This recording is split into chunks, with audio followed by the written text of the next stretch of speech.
Olá, seja bem-vindo e que Deus te abençoe. É uma alegria compartilhar a palavra contigo.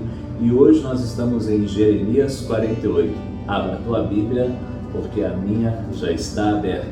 Versículo 1. A respeito de Moabe, assim diz o Senhor dos Exércitos, o Deus de Israel: ai de Nebo, porque foi destruída. Envergonhada está Kiriataim, já está tomada a fortaleza, está envergonhada e abatida. A glória de Moabe já não é em Esbom.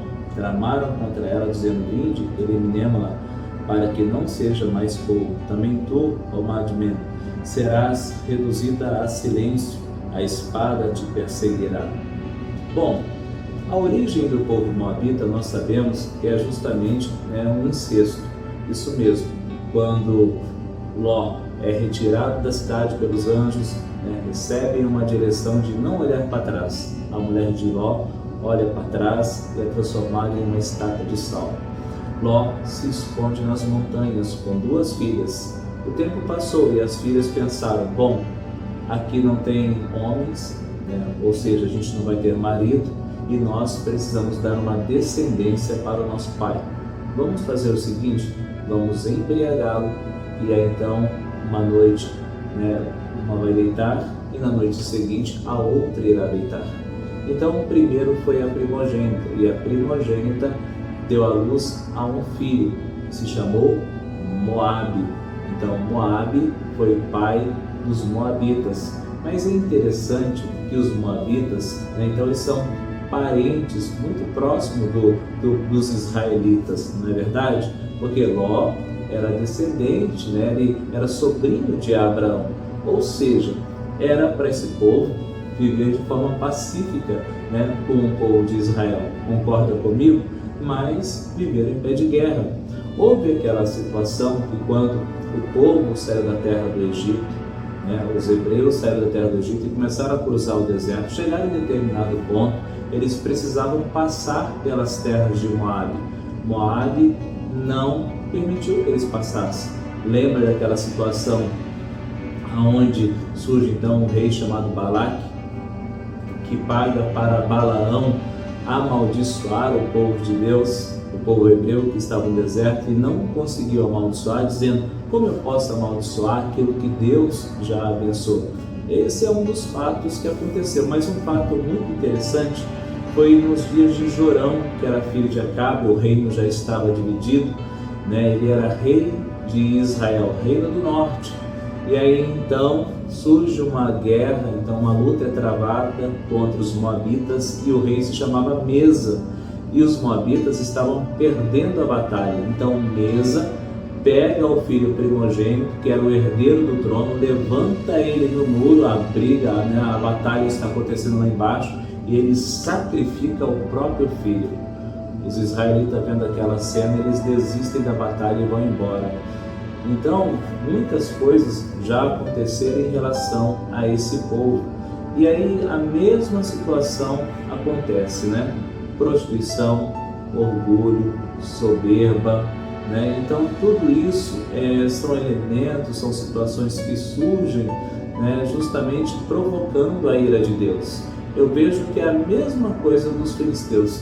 Eles eram testemunhas daquilo que estava acontecendo.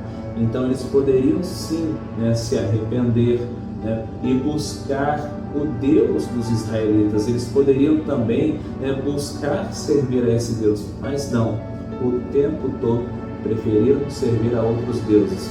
Um Deus que ficou famoso entre eles se chama Camus ou Quemos, era o Deus que eles adoravam. Então agora Jeremias está trazendo juízo sobre esta nação. E quem vai executar juízo também será a Babilônia. A Babilônia está vindo como um rolo compressor, Então ela está destruindo tudo pelo caminho. Se ela destruiu o reino do sul, Judá, se ela destruiu o Egito, você acha que as outras nações menores vão passar desapercebido? De jeito nenhum. Porque o rei naquela época, ainda mais alguém que estava conquistando, ele via em outro país, em outra nação, uma possibilidade de mais riquezas serem enviadas para o seu reino, impostos e também escravos. Então ele vai invadir. Bom, mas o que me chama a atenção e eu quero compartilhar com você, abra a tua Bíblia, né, ela já está aberta, que no versículo de número 8 diz assim, virá o destruidor sobre cada uma das cidades e nenhum escapará, e perecerá o vale e se destruirá a campina, porque o Senhor o disse. Dai asas a Moabe, porque voando sairá as suas cidades, se tornarão em ruínas e ninguém morará nelas. Presta atenção, esse capítulo 48, essa profecia de Jeremias tem um destinatário, ou seja, os caldeus, o povo da Babilônia, Nabucodonosor, tem uma missão para cumprir. Você está me entendendo? Ele tem uma missão para cumprir. E qual é a missão de Nabucodonosor? Destruir as terras de Moabe, destruir os moradores. Agora vem um versículo que quero chamar a sua atenção. Versículo de número 10. Maldito aquele que fizer a obra do Senhor relaxadamente. Maldito aquele que retém a sua espada do sangue. Então, presta atenção aqui. Muitos, até eu mesmo, já usei esse versículo de forma errada, porque a gente vai falar assim, olha, maldito aquele que faz a obra do Senhor relaxadamente. Então a gente usa esse texto, mas texto sem contexto vira, você já sabe, pretexto, porque o contexto desse versículo está falando sobre a destruição de Moabe e sobre os caldeus, o povo da Babilônia que vai vir para destruir. Então aqui está dizendo que é para os caldeus, o povo da Babilônia, não perdoar, mas cumprir de forma muito rigorosa aquilo que Deus está mandando fazer. Ou seja, Deus está dando ordem, dizendo assim, olha, maldito aquele que faz a obra do Senhor relacionamento. Ou seja, vocês estão aí para cumprir o meu propósito.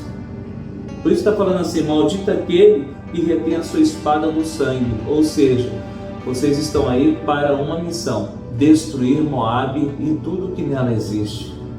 Então vocês percebem que esse texto, muitas vezes nós tiramos do contexto para usar em outras situações, mas aqui está falando justamente do povo da Babilônia.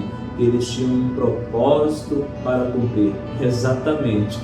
Deus estava usando esse povo para cumprir um propósito de juízo e de castigo e da ira divina. Misericórdia, não é verdade? Então o que nós podemos aprender nesse texto?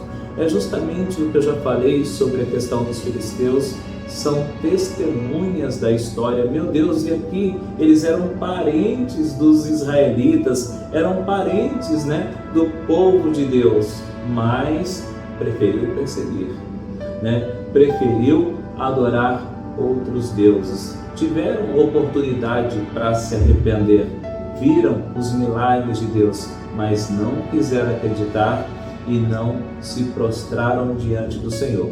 Então veio juízo e destruição. Misericórdia, não é verdade?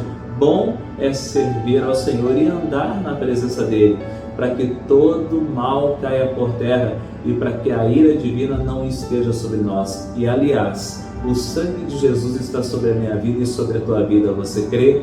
Então, a justiça de Deus já foi realizada através do seu Filho. E hoje nós podemos glorificar a Deus. Mas preste atenção, cuidado com textos isolados. Por isso que é importante você conhecer a Bíblia. Glória a Deus, guarda essa palavra no teu coração e que Deus te abençoe.